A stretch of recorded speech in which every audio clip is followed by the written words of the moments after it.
Bienvenidos todos a este nuevo capítulo del podcast. El día de hoy vamos a hablar sobre un tema muy interesante. Es el tema de la negociación. Y vamos a empezar a hablar de la negociación como cualquier persona que sabe del tema empezaría, dejándole claro a todos que la negociación es algo de lo que nunca te vas a poder escapar. Todos somos negociadores. Ya sea que sea en tu vida profesional estás negociando con un proveedor o estás negociando tu propio contrato, ya sea que estás en el mercado negociando el precio del aguacate, ya sea que estás con tu familia peleándote sobre qué película es la que van a ir a ver el domingo, o con tus amigos sobre a qué restaurante van a ir a comer esa vez, ¿no? Al final de cuentas, toda negociación, el fin que tiene es llegar a un acuerdo, ¿no? Entre diferentes partes. Y justamente del libro que vamos a aprender hoy, que se llama Obtenga el Sí, de Roger Fisher y William Ury, que son dos personas muy importantes de Harvard, nos enseñan que la mayoría de nosotros caemos en una de dos categorías, en la dura o la suave. Y ya cada uno podrá pensar en qué categoría es la que normalmente cae. Las personas suaves son las personas que ceden, son las personas que prefieren no negociar y simplemente ceden ante la otra parte y hacen lo que la otra parte quiera, ¿no? Y las personas duras son las personas que pues básicamente pelean por lo que ellos quieren, ¿no? Normalmente cuando dos personas duras empiezan a negociar entre ellas, pues se vuelve una competencia de voluntades, ¿no? De quién va a salir victorioso. Cuando dos personas suaves negocian entre sí, pues normalmente es un escenario muy bonito donde las dos personas están diciéndose, no, tú, no, lo que tú quieras, no, lo que tú quieras, ¿no? O sea, tal vez lo que pasa con tus mejores amigos, ¿no? Y obviamente cuando se enfrenta una persona suave contra una dura, pues se hace lo que la dura quiera. Pero, vaya sorpresa, el libro nos presenta una tercera opción, ¿no? Que es no dura, no suave, sino una negociación por principios. Es una negociación que te ayuda a mantener la relación intacta, que es una de las cosas más importantes para las personas suaves, que hace que sea un proceso no difícil, que también yo creo que es algo que las personas suaves eh, tienden a priorizar mucho, ¿no? El no pelearse, el no pasar un mal rato, ¿no? Pero al final de cuentas consigues lo que tú quieres, ¿no? Y más importante también la otra persona, ¿no? Lo cual es lo que más se enfoca por las personas duras, ¿no? Que se consigan los objetivos que tenían antes de llegar a la negociación.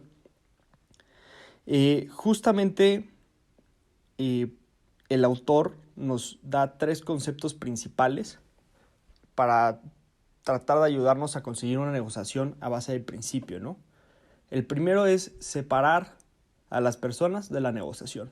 Básicamente, el no hacerlo personal, ¿no? El segundo es el separar las posiciones de los intereses, que este es un tema sumamente interesante. Y por último, es que siempre negociemos bajo criterios objetivos, ¿no? Y ahorita nos vamos a entrar. Pero vamos a empezar con el primer concepto, que es separar a las personas de la negociación. ¿Por qué es muy importante no hacerlo personal? Porque hay que captar que las personas y la comunicación son cosas muy difíciles, ¿no? Al final de cuentas, todos tenemos nuestra propia percepción y todos vemos la vida de diferentes maneras y las cosas de diferentes maneras, ¿no? Una cosa muy padre que dice el libro es que dice que la verdad es otro argumento, ¿no? O sea, no solamente es el único argumento, es otro argumento. Porque está mi versión de la verdad, está tu versión de la verdad y luego está la verdad objetiva, ¿no? Y cada una de ellas va a jugar un papel muy importante dentro de cualquier negociación. Al igual que la comunicación, que puede ser muy difícil, ¿no? Por más que tú seas un experto comunicador y una persona que sabe escuchar muy bien, la comunicación siempre se da para malentendidos, ¿no? Para que la otra persona te malentienda y para que tú malentiendas a la otra persona, ¿no? Y al final de cuentas también hay otro factor muy importante que son las emociones, ¿no? Lo cual al ser personas las que están negociando, es imposible pensar que una negociación va a ser 100% racional, ¿no? O sea, cuando se trata de personas hay un factor pues emocional, no lógico, que entra, ¿no? Entonces siempre es muy, muy importante en el tema de la percepción, pues tratar de ver los argumentos desde el punto de vista de la otra persona, ¿no? Para realmente entender lo que la otra persona está queriendo decir. Siempre escuchar lo mejor que uno pueda dentro de cualquier negociación. Al igual de que siempre que uno hable, es importante que siempre uno hable de uno mismo, que uno no hable de la otra persona, ¿no? Por ejemplo, si algún día tu amigo está haciendo demasiado push y ya te tiene harto, es importante no llegar con él y decirle, oye, es que ya me tienes harto, ya sácate de aquí, ¿no? No hables de él, habla de ti mismo, ¿no? En lugar de comunicar eso, uno podría decir, ¿sabes qué? Me estoy sintiendo cansado, ya estoy un poco harto del día, me gustaría que nos tomáramos un break del uno del otro, ¿no? Para que yo pudiera estar solo. De esa manera, pues obviamente no lo haces personal, no entras en una circunstancia en la que tal vez puedas ofender los sentimientos de la otra persona, porque al final de cuentas los sentimientos, las emociones son muy importantes y siempre hay que reconocer nuestros sentimientos y las otras personas y hay que dejar que fluyan, ¿no? O sea, cuando una persona, yo he visto, por ejemplo, en el caso de los choques, ¿no? A mí, yo no sé si tengo mala suerte o si es algo muy común, pero yo siempre he visto que cuando la gente choca, está muy enojada, ¿no? De hecho, he visto personas que hasta han llegado a golpes, ¿no? Lo he presenciado después de un choque, ¿no? Y puede ser por un número de factores muy amplio, ¿no? Puede ser porque les dio miedo, ¿no? O sea, tal vez su familia estaba en el coche o están pensando en el dinero que van a tener que pagar por cualquier cosa, ¿no? Pero siempre es una situación en donde las emociones están muy tensas, ¿no? Entonces es importante en tipo de casos como ese, pues reconocer, ¿no? Dejar que la otra persona enojada se pueda expresar, pueda sacar el enojo, ¿no? Y lo tomes en cuenta dentro de cualquier negociación. Y ahora sí nos vamos a un tema que se me hace sumamente interesante, que yo invito a que todas las personas de hoy en adelante piensen de esta manera, que es la posición contra el interés. La posición es la postura que decidiste tomar y el interés es lo que realmente te mueve, ¿no? Vamos a poner un ejemplo muy simple. Estás tú con tu esposa queriendo decidir a dónde ir a comer, ¿no? Entonces, a ti te da lo mismo. Tú solamente quieres comer, quieres que sea un lugar rico y quieres irte ya, ¿no? Porque tienes hambre. Entonces vas con tu esposa y le dices, oye, vamos a ir a comer, ¿no? Y tu esposa inmediatamente te dice, sí, vamos a McDonald's. Vamos a ir a McDonald's, ¿no? Te lo dice como orden. Y a ti te da lo mismo ir a comer a McDonald's, ¿no? Pero tú le dices porque te sientes, tal vez sentiste una falta de respeto, o tal vez porque tu esposa siempre decide y nunca te da la oportunidad de decidir, pues de alguna manera lo sientes como un ataque a tu persona, ¿no? Y entonces en ese momento decides que vas a decir, ¿sabes qué? A McDonald's no. Y tu esposa dice, pero si yo tengo un chorro de ganas de ir a McDonald's, vamos a McDonald's. Entonces, ¿cuáles son las posturas que estamos teniendo allí adelante, no? Las posturas que estamos poniendo es una esposa que dice que quiere ir a McDonald's y un esposo que dice que no quiere ir a McDonald's. Entonces, si solamente nos quedamos con las posiciones, las posturas, que es lo que decidiste hacer, pues es una situación que no tiene solución, ¿no? Una persona quiere ir, la otra persona no quiere ir. Pero ya exploramos un poco los intereses, en este caso el esposo, ¿no? Lo que quiere el esposo realmente no es ir a comer a otro lado que no sea McDonald's. A él no le importa. Lo que le importa es ser considerado en la decisión, ¿no? Aunque al final de cuentas él no iba a ceder ante cualquier alternativa, lo único que quería es ser considerado, ¿no? Y tal vez lo de la esposa, pues realmente sí es un chorro de ganas, ¿no? Tal vez dentro de su contexto, ella llevaba mucho tiempo queriendo ir a McDonald's y no había podido por cualquier otra cosa, porque habían ido a comer a otros lados, y este día sí tenía un chorro de ganas de ir a McDonald's. Y entonces, pues, era su postura, o sea, lo que le interesaba es ir a McDonald's o cualquier lugar de hamburguesas rico, ¿no? Porque es lo que ella quería tanto. Entonces, si realmente las personas se enfocaran en los intereses y dejaran atrás las posiciones, en este caso los esposos se darían cuenta que, la esposa diría como, ok, o sea, a él no le importa ir a McDonald's, lo que quiere es ser considerado, ¿no? Y lo que va a entender su esposo es que, o sea, mi esposa no es que esté súper necia con ir a McDonald's, es que ya tenía desde hace mucho tiempo ganas de una buena hamburguesa y no habíamos podido por X o Y razón, ¿no? Entonces, si realmente nos enfocamos en los intereses y no en las posiciones, esa situación sí se resuelve, ¿no? La esposa puede ceder y puede decir como una disculpa, no me había dado cuenta que no te estaba tomando en consideración las decisiones de ir a comer. ¿Te parece que esta vez vayamos a ir a comer a McDonald's o cualquier buena hamburguesa, no? Y la siguiente vez tú eliges lo que tú quieras, ¿no? También para que tú tengas cómo elegir. Y la situación se arregló, ¿no?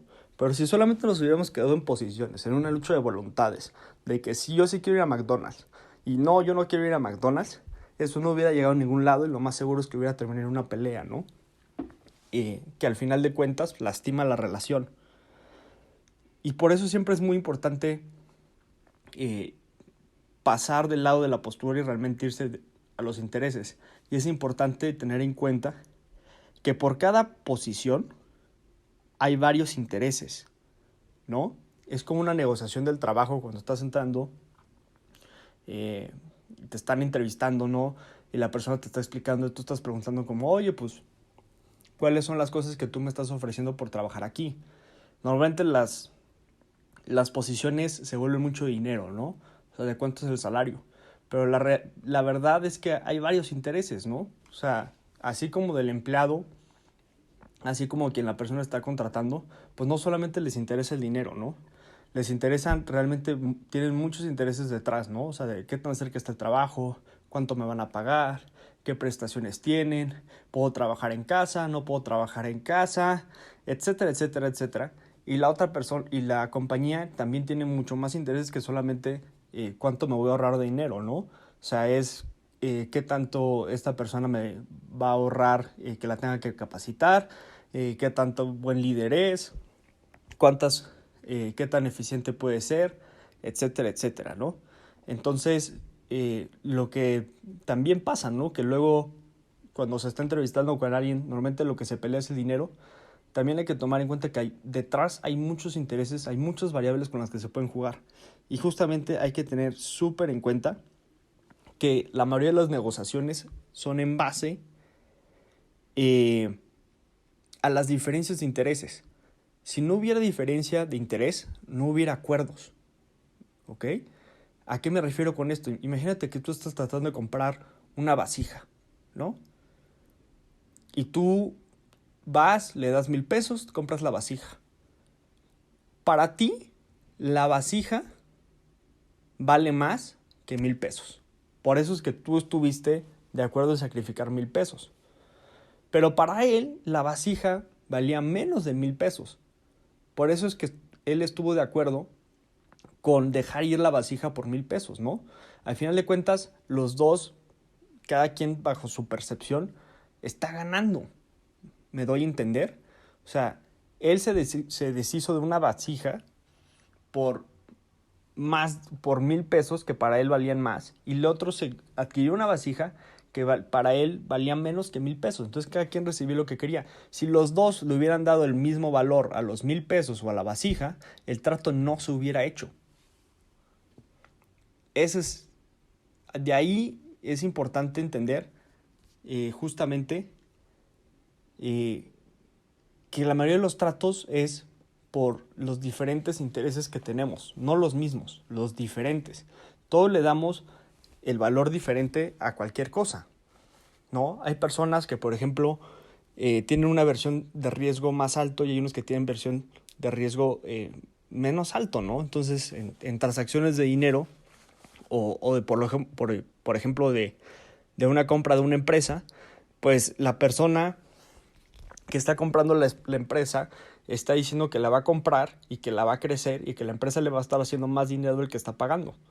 Pero la persona que está haciendo la empresa, aunque sabe que tal vez la empresa va a valer más en un futuro, es un riesgo y no quiere correr ese riesgo, quiere ya tener el dinero en la mano, ¿no?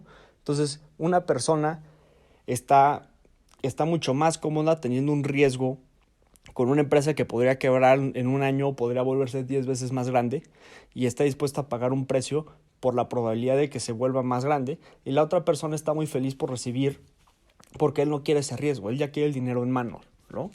Entonces justamente las diferencias son los que hacen que que las negociaciones funcionen, ¿no? Es súper importante, y vamos al tercero de los puntos, que es súper importante el siempre usar criterios objetivos. ¿A qué nos referimos con criterios objetivos? Normalmente, más bien lo que no queremos nunca es que se vuelva mi voluntad contra la tuya, ¿no? O sea, cuando, por ejemplo, se está poniendo precio sobre la vasija, ¿no? O sea, cuando se vuelve una guerra de no vale 50, no vale 20, no vale 50, no vale 20, ¿no? ¿De dónde sacaron el 50 y de dónde sacaron el 20? Pues solamente ellos saben, ¿me entiendes? Es lo que ellos decidieron que se tenía que valer la vasija. Pero ninguno de sus criterios es objetivo, ¿no? Normalmente cuando, por ejemplo, mejor ejemplo, estamos comprando una casa, pues ¿cuánto vale la casa?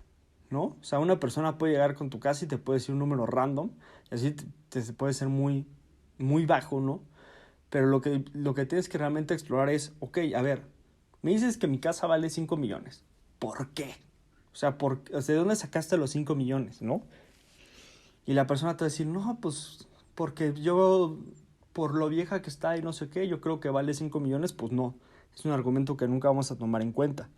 Pero ¿qué pasa si nos basamos en criterios objetivos? ¿Qué pasa si la persona te dice, ¿sabes qué? Yo saqué esos 5 millones porque tengo un agente de bienes raíces que hizo un estudio de mercado, vio los diferentes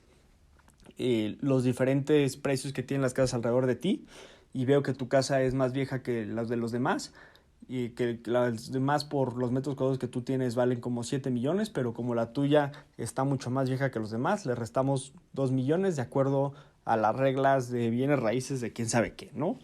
Y ahí es cuando las personas, cuando entran, empiezan a dejar al lado lo que ellos piensan y realmente empiezan a usar criterios objetivos.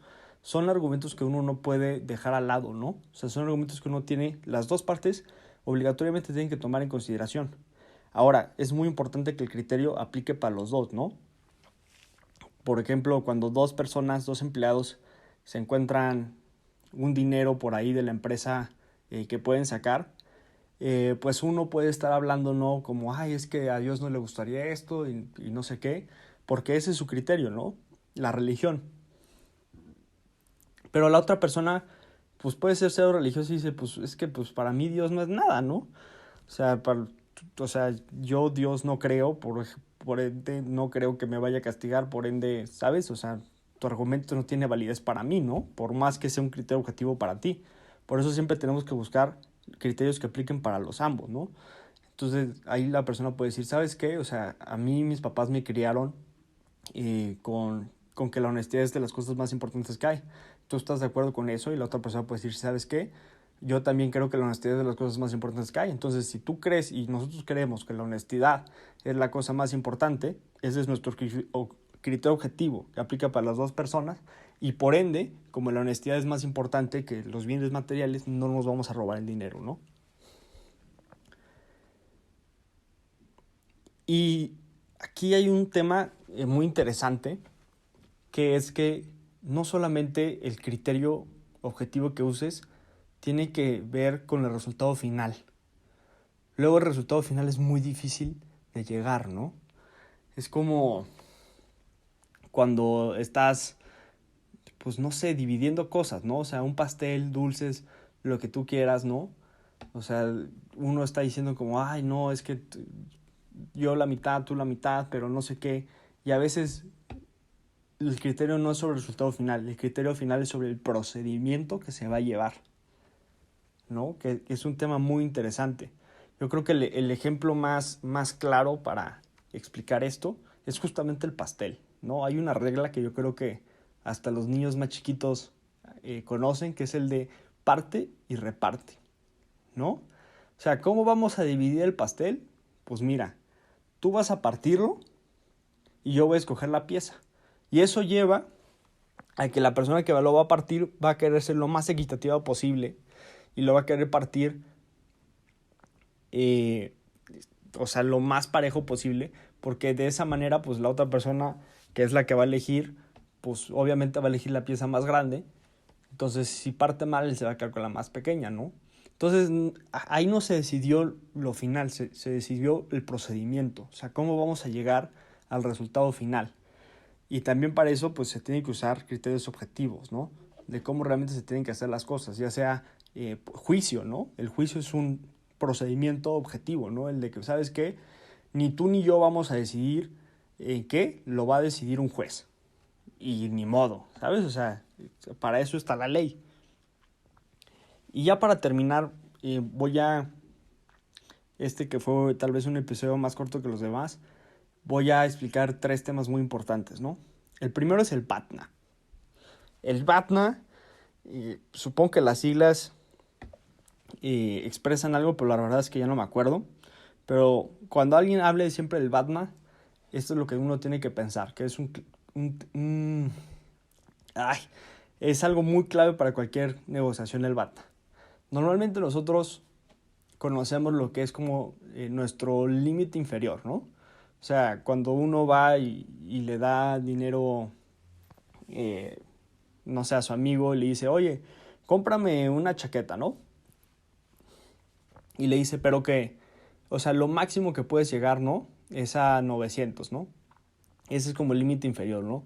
Y en el límite inferior es como, o sea, de que sí, venden los iPods, pero lo menos que puedes pedir por ellos es 500 pesos, ¿no? Ese es nuestro límite inferior. Ese es como las reglas que nos ponemos a nosotros mismos antes de llegar a una negociación, ¿no?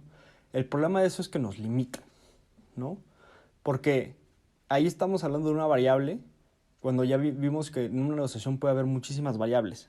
Es muy importante, y no lo he mencionado, pero creo que es algo muy importante mencionar.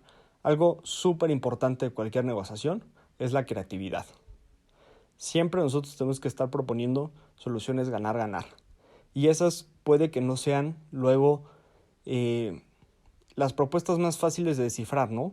Y es muy importante entender que para un buen negociador, para un buen solucionador de problemas, la creatividad es uno de los elementos más importantes que pueden tener, ¿no?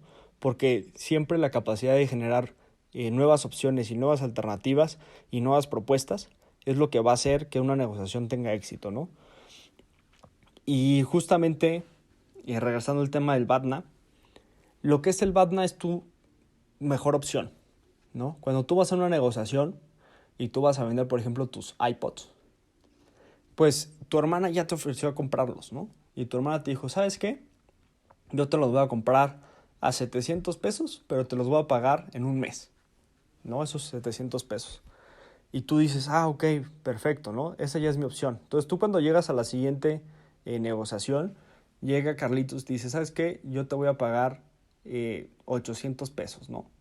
Y dices, pues perfecto, o sea, ya es mejor que mi opción anterior, obviamente voy a tratar de ganar más, pero por lo menos sé, siempre voy a tener esa opción que voy a poder comparar. Si no tienes algo con qué comparar, no es como cuando solamente vas a una universidad a aplicar para tu carrera, pero no has ido a ninguna otra universidad, pues ese es el único punto que tienes, ¿no? Cuando vas a diferentes universidades, pues las vas a comparar de acuerdo en ellas y siempre vas a tener tu mejor opción, ¿no? Si ya fuiste a visitar, pues no sé, al TEC y te fascinó, pues cuando vayas a visitar a la Ibero, pues la vas a comparar contra el TEC, que es tu mejor opción actual. Si no tuvieras a una mejor opción actual como el TEC, no tendrías cómo comparar la Ibero y no sabrías si lo que estás recibiendo es bueno o malo. Entonces siempre uno tiene que tener un BATNA, una opción que ya tienes asegurada, que puedes tomar si la negociación actual que tienes no sale. Y eso te da poder. Mientras mejor sea tu BATNA, o sea, si tu hermano no te daba 700, te daba 1000, entonces puedes ir a la siguiente negociación y cuando te digan que te van a pagar 800, la dejas ir, ¿no? Sin ningún problema porque tú ya tienes una mejor opción. Mientras sea mejor tu opción, tu BATNA, que ya tienes asegurada, llegas a la siguiente negociación de una manera mucho más fuerte. Otra de las cosas muy chistosas que se enseña en la negociación, bueno, en el libro, es la negociación de Jiu-Jitsu, ¿no? El Jiu-Jitsu es un arte marcial que no se enfoca en tanto agredir, no es lanzar golpes. Es más bien que cuando te lancen un golpe, tú lo puedas interceptar y usar ese golpe en su contra, ¿no? Y justamente esta es una de las cosas que más va a ayudar la negociación en Jiu-Jitsu con personas que son muy difíciles para negociar, ¿no? Personas que te la hacen la vida imposible cuando negocias y así, y vas a poder usar el Jiu-Jitsu, ¿no? El Jiu-Jitsu simplemente significa que cuando alguien te lanza un golpe en una negociación, ¿no? O sea, si alguien te insulta, si alguien lanza una propuesta súper grande, ¿no? O sea, no, en lugar de tú regresar el golpe, ¿no? O sea, en lugar de cuando tú estás comprando, vamos a decir, estás tratando de comprar un balón de fútbol, ¿no? Y alguien te dice, ay, sí, son 8,000 pesos. En lugar de atacar los 8,000 pesos, decir como, oye, 8,000 pesos por un balón de fútbol es una cantidad absurda de dinero. O sea, no entiendo ni siquiera de dónde sacaste eso, o sea, me estás pidiendo la cara, ¿no? En lugar de hacer eso, que es tratar de hacer un golpe de regreso, es absorber el golpe y usarlo, ¿no? O sea, es, en lugar de decir atacar los 8,000 pesos, es decirle, ah, ok, perfecto. O sea, si tú me puedes decir,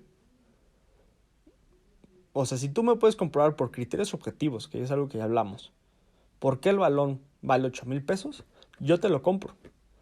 Y entonces en ese momento tú no lanzaste un golpe, el golpe que ellos te lanzaron lo estás usando en contra suya. De esa manera la persona tiene que justificar por qué vale 8,000 pesos. Y en una de esas te lo justifica. Y en una de esas el balón vale 8,000 pesos y lo que vale el balón es 8,000 pesos. Pero en otra, pues el tipo va a empezar a echarse un choro que luego ya ni siquiera le va a dar vergüenza echarlo de por qué el balón vale 8,000 pesos. Y luego ya se va a ir a una cifra mucho más razonable, ¿no? Y justamente es una de las herramientas que nosotros podemos usar más cuando estamos lidiando con negociadores que tal vez son muy duros, ¿no? Que muy duros, groseros, que presionan mucho, ¿no? Y justamente vamos a hablar de que en las negociaciones pueden usar trucos pues sucios en contra nuestra, ¿no? Y justamente siempre lo que tienes que hacer cuando reconoces un truco sucio es reconocerlo, o sea, darte cuenta que están usando un truco sucio contigo, mencionarlo, o sea, ponerlo sobre la mesa y cuestionarlo, ¿no? Cuestionar si realmente la otra persona quiere usar ese truco sucio contigo. Porque es muy importante que nunca seamos víctimas, ¿no? O sea, nunca estemos en una negociación y estamos diciendo es que nos están tratando de ver la cara, es que se están aprovechando a nosotros. Nunca. Porque en ese momento uno pierde, ¿no? Una de las cosas, varios trucos que uno puede usar, o sea, el policía bueno, policía malo, ¿no? O el que ya vimos de la pelota, ¿no? El de dar precios exagerados. O hay gente que justo en el último momento te va a cambiar una oferta que ya habían aceptado, ¿no? O sea, tú ya estuviste en el mercado de Facebook, ¿no? Y fuiste a comprar un iPhone y ya habías acordado con él que iban a ser 800 pesos y ya fuiste a donde se acordaron que se iban a ver y en el mismo momento dice como, oye, ¿sabes qué? Ya no vale 800, vale 900. Y tú te quedas como, ¿qué? O sea, si habíamos ya acordado 800 y en el último minuto me lo estás cambiando. Esas son tácticas sucias de negociación que están usando, trucos, ¿no? Entonces, cuando veamos eso, lo tenemos que reconocer, ok, está usando el truco que nos está cambiando el precio en el último momento, ¿no? Lo tenemos que mencionar, ¿no? Tenemos que decir, oye, ya habíamos acordado tú y yo un precio y del último minuto lo estás tratando de cambiar para tratar de sacar un extra, ¿no? A esta transacción. Y el otro lo cuestiona como, oye, yo no solamente fui el único que vine aquí al parque a perder mi tiempo, también tú. Si me lo vendes a 900, lo que vas a hacer es que vas a perder mi tiempo porque me voy a ir sin comprarlo, vas a perder tu tiempo porque tú también te vas a ir sin comprarlo, y realmente quieres eso, o sea, realmente quisiste dar una vuelta extra solamente por 100 pesos más, piénsalo, ¿no? Entonces, siempre reconoce, menciona y cuestiona. Y ahora sí ya pasamos básicamente a la conclusión o a la reflexión. La negociación para mí es algo muy padre, ¿no? Tal vez para las otras personas no. Pero es algo que al final de cuentas siempre vamos a tener que usar. Y puede ser, en lugar de una experiencia negativa, puede ser algo positivo, ¿no? Usando los consejos que acabo de explicar, el cómo no hacerlo personal, el cómo enfocarse en los intereses, el cómo usar criterios objetivos, podemos hacer que una negociación, en lugar de volverse un procedimiento muy tedioso, se pueda hacer algo muy rápido, eficiente y al final positivo para todas las partes, ¿no? Entonces es muy importante, como ya mencionamos, el siempre ir con la mente abierta, el siempre ser muy creativo, ¿no? Con las diferentes propuestas y siempre entender que normalmente las cosas en una negociación no son tan fáciles, no son tan simples como la postura lo pone. Realmente hay todo algo muy complicado atrás de la negociación que podemos usar a nuestro favor, las diferencias que tenemos entre los dos a nuestro favor y siempre insistir en usar criterios objetivos, ¿no? Siempre tú como la otra persona, no sacarse cosas de la manga, siempre usar criterios en que los dos estén de acuerdo. Y de esa manera podemos hacer que las negociaciones sean fructíferas para ti y para el otro. Y con eso concluyo. Espero que les haya gustado y me dejan saber si les gustan estos temas de negociación, porque como les dije, hay muchos libros sobre negociación. Este es solo uno, muy padre, pero podremos estar explorando aún más si lo quieren. Ahí me avisan y nos vemos para el siguiente episodio.